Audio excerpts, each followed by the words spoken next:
Hello guys, what's up? Maing adlaw sa tanan no. Okay, for today's video guys, mao ni ang atong i-unloading unit ni.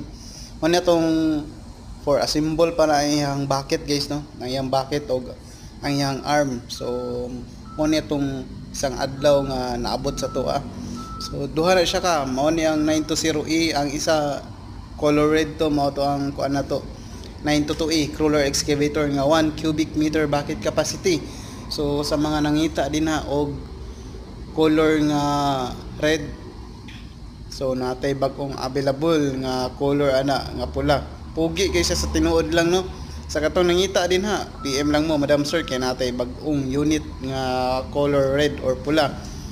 Daghan kitag available nga color red nga ano, heavy equipment. So sa nakutana, puro lang italiyugong atong mga brand sa atong heavy equipment. Daghan tag available. Masi sa wheel loader nato natay 8160 nga 1 cubic, ang 2 cubic ang 835. Then ang 855H mo to ang kuan 3 cubic meter bucket capacity. So mo ni atong ganap tong mga niaging adlaw pa. Pohon pag magkuan ni siya, full assemble, mag-update lang ko sa inyo ano sa pag ma-full assemble ni siya atong mga unit. So daghang salamat og may adlaw sa tanan.